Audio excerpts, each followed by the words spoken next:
everybody. Welcome to 2023. I am Judy Alter, the Optimistic BA, and today I have a guest host, my good friend Paula Bell, who is going to question me. Okay, Paula, take it away. Yes, I get to reverse this on you. You got me last year. I'm going to get you this year. So how you doing? I am doing good. Doing good. Yeah, 2022 was an interesting year for you, huh? And for many, actually. It was definitely a year that I think everybody felt it appeared to be more tired by the end of it. A lot going on, trying to figure out what this new normal was, it still is, what's going to be, right? Because it's not the same since the pandemic. But you had a pretty rough one there too as well. So would you mind sharing for those who may not know some of the challenges that you encountered in 2022 and how you remained optimistic through those challenges? Oh, sure. I've shared it all on my blog and social media, so there aren't many secrets. Around the new year on Facebook, I saw this meme and I wished I would have saved a copy of it, but it said, 2022 can just kiss my grits. Yeah. Kind of really, I could have used that as my motto, I guess. Well, my year started about the same as any. None of my years since I retired and started my business have been typical, but in early April, I went to speak in person in Orlando, and so I was excited about that, and that was a good week. And then I went to visit a friend in late April. I did notice in the first quarter of 2022 that I was a bit tired. And when I had some blood work done at a physical, my thyroid was kind of maybe borderline, do we do something or do we don't, or don't we, and just chose not at the time. The doctor said, let's just wait and see. So I didn't think much of it. But as I was traveling, I noticed how exceedingly tired I was and really kind of dismissed the thought. I had some things planned in May, and I went for IIBA. I went down to Kansas City for the Central Region Summit, and it was a really neat event, a good weekend. Dinner on Friday, the little summit on Saturday, and then Saturday night we were going out to eat, and it was right by the hotel, which was really neat. Nobody had to get in a car and drive anywhere. And so I was walking back to the hotel, and a friend of mine was with me because I had a box in addition to my bags, and he was carrying it for me. And all of a sudden I felt horrible back pain and leg pain like I have never felt before. And I kind of felt like I was bent over, like all of a sudden I was hunched. And we were near the back door to the hotel, which was lucky. We didn't have far to walk, and my room was like the third room in. Mm-hmm. And I said to him, I'm not feeling very well. And we got to my room, opened the door, and I actually collapsed in front of the bed. I didn't even make it to the bed to sit down. Wow. And so I just told him to call 911, and I was never short of breath, or I don't think I even passed out or lost consciousness. But I just felt this incredible pain. So the paramedics got there and they transported me. And by the time they got there, my pain had went away. So I got into the ER and I had to wait an incredible amount of time. It was like one of the top trauma centers in Kansas City. And so there was just a lot going on that night. And they did some tests, and they determined that there were some irregularities with my heart, but they weren't exactly sure what they were. So the next day, they did some tests, and they figured out that I had I had aortic stenosis, and my aortic valve would have to be replaced. And the team in Kansas, I didn't realize it at the time, but I was in a hospital where they were almost like number one in cardiac, especially for trauma care. And so, I really probably would have even just went with that team of people and had them do the surgery right then and there. But, you're in Kansas City, I didn't know if I was in or out of network, with insurance. Right. So no, not so good. So I was there. I got released on the 4th day, and then came home. Our brother-in-law brought my husband down on Sunday so that he would be able to drive my car home. And so that all worked out and everything. And that was just kind of the start of a complete adventure with this. And after much indecision and evaluating things, I decided to have the procedure done via a TAVR, which they go in through your groin and they replace the valve. They just put it over your defective valve. And so minimally invasive, you're sometimes released from the hospital the next day, maybe 2 days at the most, and your recovery time is very short.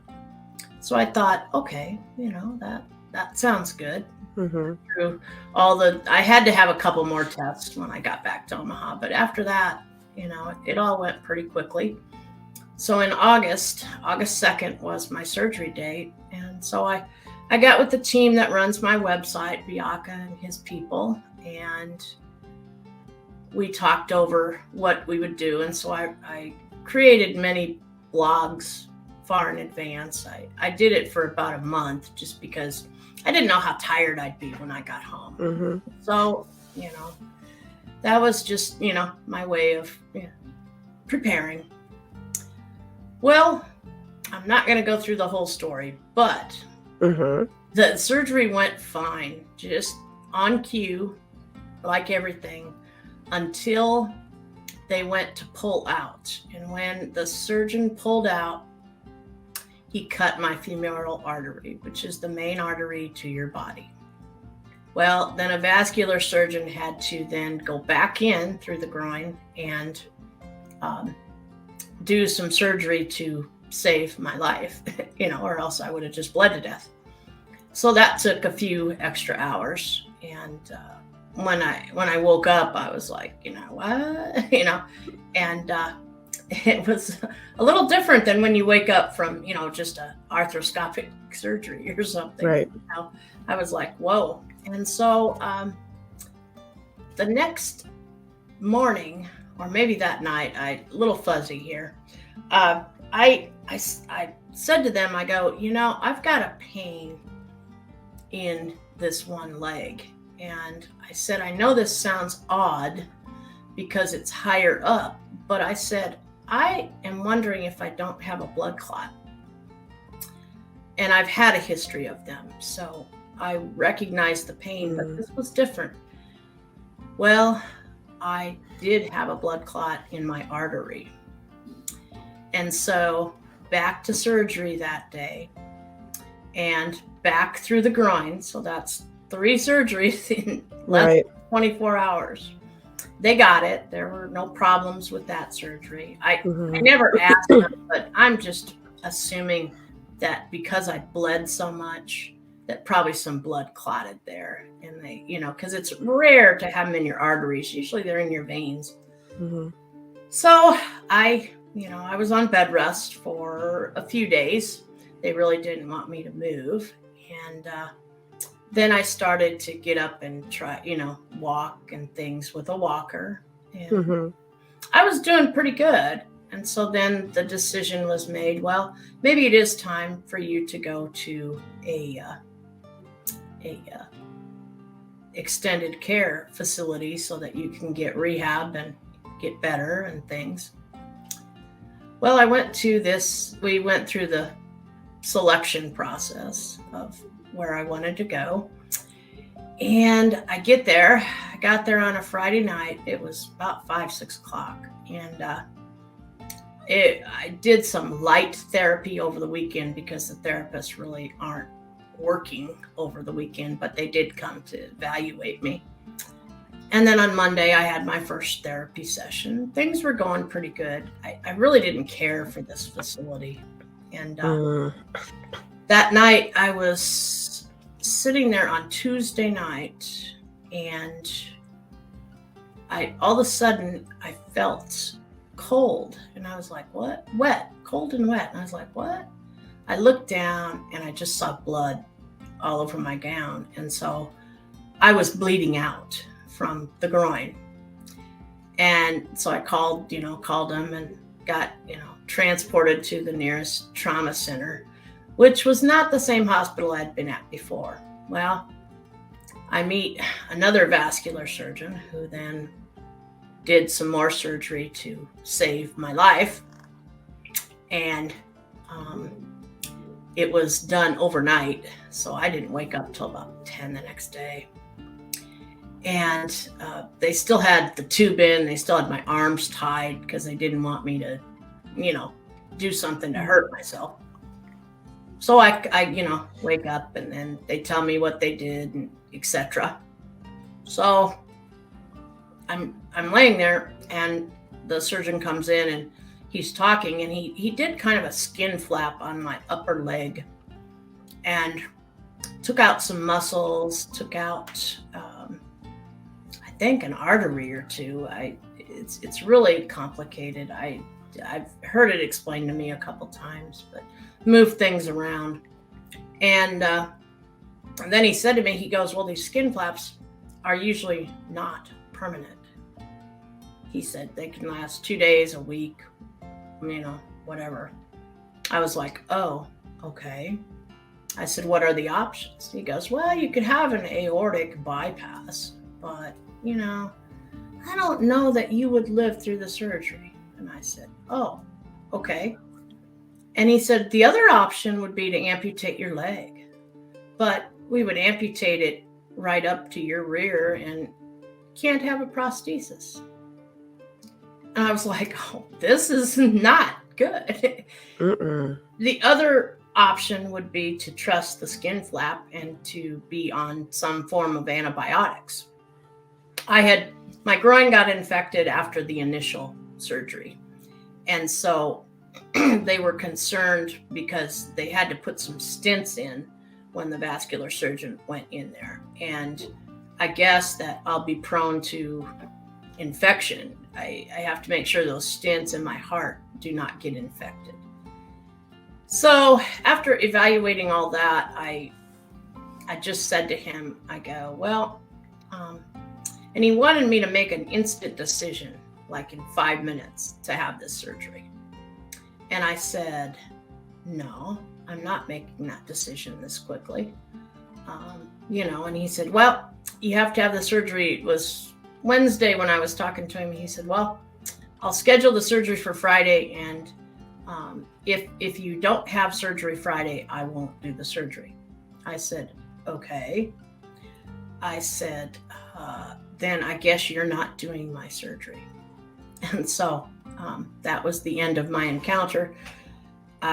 Long story short, I got a teleconference appointment with the vascular surgeon that saved my life the first time. And he had a different opinion. He agreed that, yes, those are your 3 options, but he had a different opinion about everything. And so we decided to take the least invasive method, and the skin flap is doing great, and I am on antibiotics, and I'm doing really good. Initially, I was on 3 IVs. Now I'm down to one pill a day. So that's kind of what happened. And he did an exploratory surgery to make sure there was healthy tissue in my groin and not anything real damaged. And so 5 surgeries in less than a month.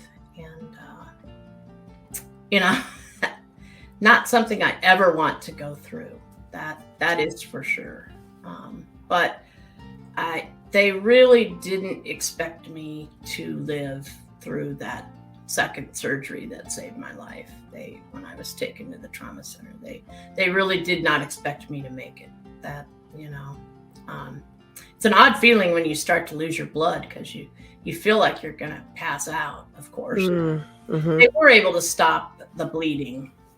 So they did have some time to talk about us, talk about it with options. And my husband and sister-in-law were able to get to the hospital and see me, before surgery. So that was a blessing. But Mm-hmm. I don't know. It's one of those things, and you just have to keep going. And I was in the hospital, and then I went to another long-term care facility. So I was in the hospital just about 60 days, some facility. And I was really, really weak and tired when I got home. So Mm-hmm. it was really November before I felt decent. And really, it was in December that I started to gain ground and endurance and things. Wow. So that's the story. Wow. So a couple of lessons there, right? One, don't let anybody push you into making a decision that you're not ready to make, especially a life-changing decision. Mm-hmm. And two, get additional opinions. Talk to multiple people when you have these sort of things going on, so that you get more data to make an informed decision. Mm-hmm. Right. And definitely a support system. You definitely had that around you. Sending all those positive vibes and energy towards your way to help you get through it. Yes, I did. My closest friend in the world, we have known each other for 58 years. And she actually flew home from Virginia to be with us. And I was glad she was with Terry. He's close to her too. And so, that was important to be, with him, because, she knew when that simple surgery was taking a lot longer that there was something wrong, So, and she was a big help. So I really am grateful for her. So, and she still calls me several times a week. So awesome. Yeah, that's a blessing. And I remember that you sent me a text message almost every day, which I greatly appreciate. I did. I remember on Facebook, you had been pushing out information on Facebook, and at one point you went real silent. But I had been texting you, so I knew what was going on. And there were so many people that were just concerned. Has anybody heard from Judy? Is she okay? And I was like, well, let me go out there and say something. I'll ask for forgiveness later if Judy didn't want me to do this. But there was just so many people who were asking. I was like, just want to give you all an update. She's fine. She's going through healing and whatnot, but I did talk to her today, and she's doing better. So she's doing fine. So I would try and go in there and just update, because I know you were tired and there was a lot going on. That I would fall asleep eating breakfast. So that's how tired I was. But when you talk about well wishes, through my involvement with IIBA, I obviously know people around the globe, and they sent me one of these get well cards before I went to the hospital, and it was signed by people from 7 of 8 continents. Every continent was represented except Antarctica. So I told Jared and Danelkis they needed to get on that. They kind of laughed at me. Oh, that's amazing. There's power in that. That's amazing. There is power, and it surprised me, and it surprised me some of the people who had signed the card too. So that was cool. Yeah, that's awesome. Well, let's change to a little bit of a positive note. Let's get people a little bit more thinking about leaving some of that 2022 behind and moving into 2023. So it's a new year. My theme for this year, as you know, since you've known me for a while, I come up with a theme every year. And my theme for this year is let's be free in 23. So, and free can mean different things to different people. But essentially, for me, it's anything that's distracting you from walking in your purpose. Anything that's not get rid of those things. Those could be people, it could be distractions, it could be a lot of different things. And so that's what my goals are formed around, right? Making sure that I'm free in 23 and I can achieve what I want to achieve. Right. But what is your number one goal for 2023? Probably my number one goal is probably twofold. Number one, I have picked a word for the year. Okay. I've done this the last few years, and one of the things that I have heard from people when they hear me speak, they enjoy my stories. So I am a storyteller, and I need to really push that this year. I also am thinking about, this is the year I need to really put my business on the map. So it's one of growth. And we're going to utilize a lot of video this year to do things. We're going to pre-record it so the audience can consume it as they wish, which is nice. But as far as being the storyteller, I want to try to speak as much as I can. And since I have encountered this, I'm going to just say it here, and hopefully the right people will be listening. If you're organizing a conference and you want to pick me to speak, I understand I did have to back out of a large amount of commitments in 2022. I am healthy. I am 100% healthy. Everything is healed. And so I am ready to roll, especially going to speak in person. And I need to get my website updated, but my first speaking will be virtual. On February 1st, I will be speaking for the Chicagoland chapter, IIBA chapter. And then on March 30th, I am speaking at the Capability Conference virtually, which is based out of New Zealand, and it's the first year for this conference. So I'm excited about that. And then I will be speaking in person at BBC for the first time. I've spoken at BBC virtually the last couple of years, but that will kind of be a bucket item off my list. I also get to meet a lot of people from the UK that I have wanted to meet for a long time and thought I could meet until last year. I got sick right before BBC. And then I do have a couple other commitments that I don't want to divulge them right now, just because, I don't know if it's public information. It's not posted. So to me, that means it's probably not public. Mm-hmm. So I only spoke like 7 times in 2022. And I did go and speak at PMBA in Chicago in late November. And I was still kind of tired and weak there a little bit. Mm-hmm. But it was after that I really gained momentum and endurance. So I'm really excited about all this. That's the key. Well, the only one piece of advice I would give you, my friend, is to make sure you do self-care in the middle of all this traveling and everything you do, because I don't know if many know, but when you're a speaker and you're traveling quite a bit, that takes a toll on you physically, not just physically, but also mentally and emotionally. And so there's a lot of planning and ramp up that goes into those speaking opportunities that you have. And then when you get there, there's networking and delivering. And so you do have to space it out and take some time for yourself to be able to just re-energize from any depletion that you have. So I understand that all too well, because I still take some form of a daily nap. It's just not as long as it used to be the last few months. But no, and I also did finish up being the IIBA GCC chair, which took a lot of my time. I still am just finishing up a couple small things, but I should be done in a couple weeks. And so I really have no meetings. And, there's sometimes I would have like 12 meetings a week. So, it's been a real different, bittersweet time with that. Okay. All right. So what are you going to do to stay optimistic in 2023?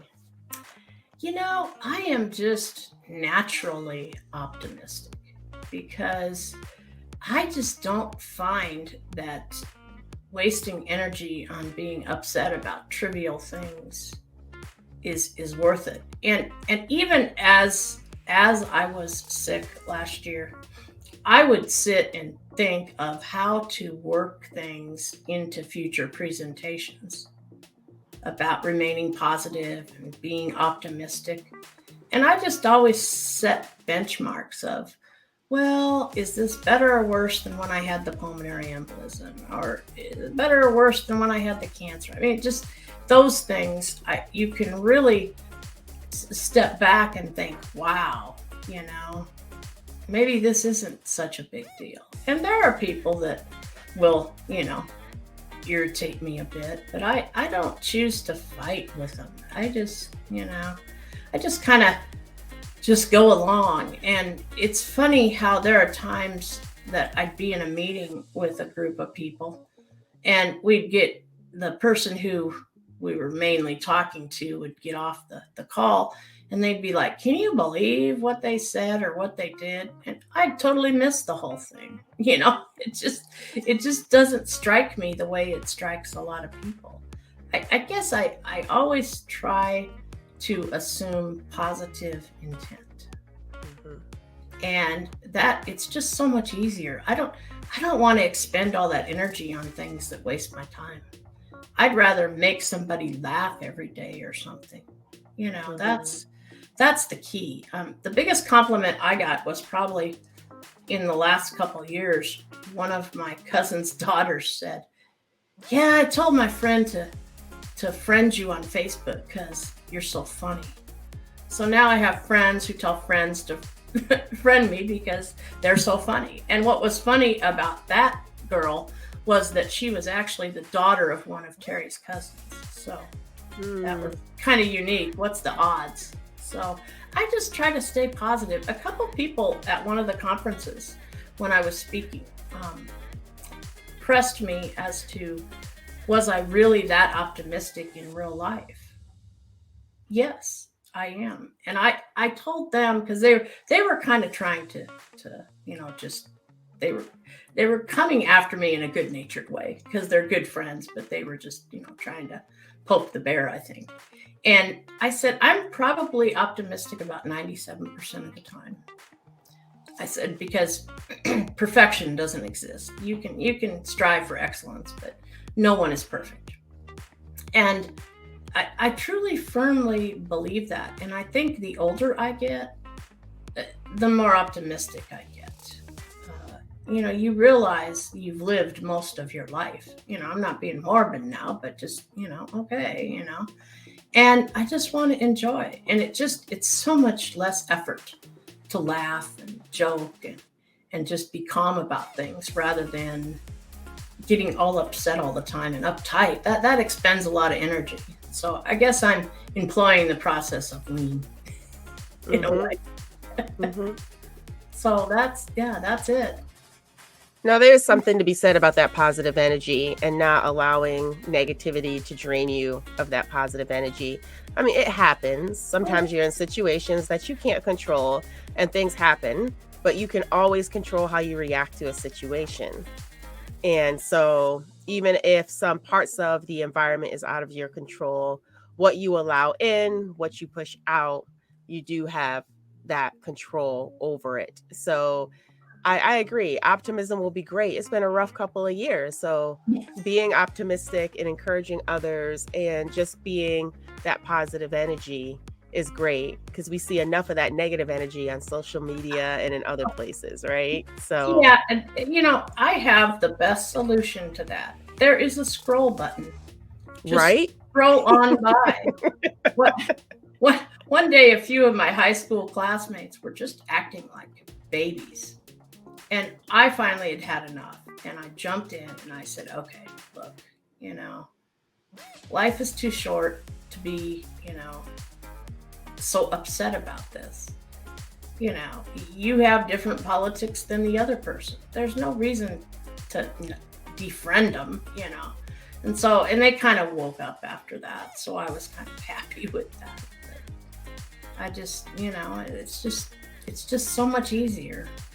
It doesn't mean you don't get emotional about things or things, days you're, a little blue or something. But there are very few moments that I really am like that. I'm not too emotional about things. I think that you can do have a lot more success if you stay pretty much calm and like the straight line on a graph. That makes sense. That makes sense.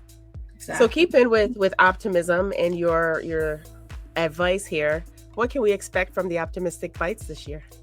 Oh, we're going to do a lot of stuff with the Optimistic Bites. And that's why we're doing the pre-recording, because then we can hopefully reach a much bigger audience. Mm-hmm. As you know, when you first start one of these things, doesn't matter how good it is or how good your guests are, trying to get people to jump in to, a live show is tough. And so the audiences weren't quite as high as I had hoped live. And so really going to push my YouTube channel, and I will have different subject matter experts on. But I do need to finish. I was doing the top 10 BAs on LinkedIn, and that was what you were a part of, and you did a show for me while I was in the hospital. Mm-hmm. And so I still need to interview Angela Wick and Jamie Champagne. So I'll get those interviews taken care of, and then we'll move on to other subjects. I also have committed to really being more regular with blogging and doing different social media posts. And so I'm in the middle of a series about what skills new BAs should have. And so I'm going to try to do a lot of different things like that. And then we'll see what comes next with the show and things. So you and I are on a similar wavelength of trying different things this year. I'm being more social on social media as well, trying to grow my YouTube channel. You've already surpassed mine from followers. So you've blown me out of the water for YouTube followers. And I've had a YouTube channel for like ever. So you got me beat there, Judy. But that's my goal too, is to grow my YouTube, do a lot more podcasting. I got some cool stuff coming out this year too. But also to try and build more community, right? Have more conversation online. I think that's one of the hardest things of, okay, yes, I'm in the BA community, but I also do like career development. What do you all want? What do you need? What's out there? And just trying to get that, just figure that out and trying to engage more. So I love that you're going to be out there more. I think there's a few of us that are doing that, trying different things, different ways to engage and build that community, get more understanding so that we can give more knowledge and get the right content in front of people and, things of that nature. So I think it's amazing that that's what you're going to do. And it's going to be amazing to see the interviews you do, the topics you cover, the content you cover. I'm very focused on techniques this year too. So I'm bringing 12 techniques this year. I usually don't do techniques. I usually do soft skills and stuff like that, right? Yeah. But I'm switching it up a little bit as well. So it's going to be fun to see how this all... We should come back at the end of the year. Yeah, do a review. And do a review, a retrospective. There we go, the retro. Yeah, we need to do a retrospective in December. So how did we really pan out this year? Yeah, did it go like we planned? Yeah, I'm also going to be part of an exciting program through Your Clear Next Step, but I don't even know a whole lot about it to talk about it, but it's called Change Makers. Mm-hmm. And so who is more of a change maker than a business analyst? Right, so right.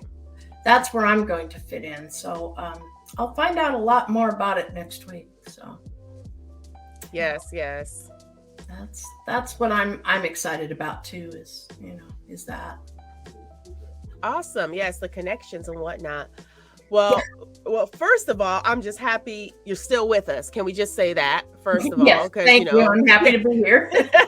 2022 was a little touch and go there. It was. I'm happy you're still with us. I'm also happy that you allowed me to cover for you. That was an honor. I had a blast interviewing Doc White. But it's also Doc White and I are friends, so that was like an easy interview for me. Right. It was, it was easy. Yes. And so, exactly. And then allowing me to have an idea. You even remembered where I had the idea, because when you sent me an email, I was like, did I tell you I was in the shower and I had this idea? You came back with with it and all. One night when we were texting, yeah. That tends to happen to me. I'll be in there just thinking about stuff. And That happens to me too. I'll have that, revelation in the shower. That's for sure. So yeah, that's exciting. I do have one more thing that's pretty exciting, and this is the first time I've really put it out there publicly, which I have to do so I get it done. That I've had an idea of a couple books that I want to write. All right now. And one of them is a little shorter than the other. So I want to get that started, and I'd like to get at least one of them finished. It's more along the lines of positivity and motivation, but I use real life examples of what I've gotten into. And I do think that my saga with 2022 is really, it really is a good example of how you can stay positive. And I want to share a couple things that I learned of how you approach a medical procedure such as that. And I was real thankful that I was a business analyst as I was going through that. that helped immensely to be able to ask the right questions and things. So we'll see what comes from there. So you heard it here first, everyone. On the Optimistic Bites, Judy is going to write a book this year. So we have to hold Judy accountable to get this book done, because that's how I got mine done. I had a friend who got in my inbox and said, I'm sick and tired of hearing you talking about this book. You need to write it. And he pushed me hard, and he gave me a hard date, and I did it. So that's what we're going to do. So by the end of the year, you need to have the book published, and you can self-publish it yourself, right? You do KDP on Amazon. You can do so many different things now. Yeah. So that's what I intend to do. So yes. Oh, you can get that done by the end of the year. Not a problem for you. Exactly. So yeah, in fact, I've already done something major this year. Biaka, who is the person behind the Optimistic BA, came to town because he didn't like the way my office looked. So I've been trying to clean this out for about a decade. And he finally made me clean up my act. And when he saw how old one of my monitors was, we were at Best Buy, and about 5 minutes later, he's like, oh my God, it was kind of funny, but he was the driving force, and it is much better for doing broadcasts and video and things. And it's much easier to get around in. So now if I can just clean out all the file cabinets, I'll be good. There is something to be said about tech and having the right mic and having the right web, Yes. And the one thing I've also learned about video, this is a little bit off a segue off of what we're talking about here, but for anybody who's out there who's doing podcasts or blog, captioning is your friend. Because most people, like myself, when I'm on YouTube at night, sometimes I don't even turn on the audio. I'm just reading what's happening because it's just easier, right? So closed captioning is your friend. I had to start implementing that this year. So there's a lot of different things to do. And so it's great that you got your office set up, you're organized, you're feeling good, because all of that makes a difference on how you deliver. Right. No doubt. No doubt at all. So now I also need to start writing slides for the abstracts that have been accepted at conferences. So you can get it all done one step at a time. I usually get in a certain mood, and then I can do all of them in a few days, at least the rough draft. You got to be in that, you got to be in that certain mood to do that type of work. That you do. You do. Exactly. So all right. Well, Judy, again, thank you for letting me interview you. This year. That was fun. It took me up on it. It's fun. You always know I can cover for you or do whatever. Whatever you need. Yeah, I'm all for it. I love doing podcasts and doing things like this. So I'm all for it. I do too. It's fun. Yeah, a few people have told me that I do really well at it, and I do like to do that. Biaka always tries to keep me to a script. I love to go off script. Yeah, it's always good to have a script so that you know Yeah. what you're going to talk about. But then Fun. naturally, Yeah. yeah, when you start talking with the It person, it goes evolves off. to this or evolves to that. Exactly. You know, It gets business natural. analysts don't have an off button, so you know. Right. Well, thank you for taking time out of your busy day You're welcome. You're to welcome. actually help me with this by doing this. It's always fun to talk to you. But Mother Nature, if she cooperates, then we will see each other next week. Yes. Hopefully it does cooperate. But yes, we will see each other next week So when you are in town. exciting. Yes. All right. Well, on that note, Yeah. thank you everyone for joining. This is the BA Martial Artist and the Optimistic BA coming to you. We're going to come with a vengeance in 2023. So get ready for the tidal wave that's coming your way from the both of us. Engage with us, participate with us, and let's hold each other accountable to do greatness in 23. Let's be free in 23 and let's be optimistic in 23. Always. Okay. Thank you, everyone. Bye.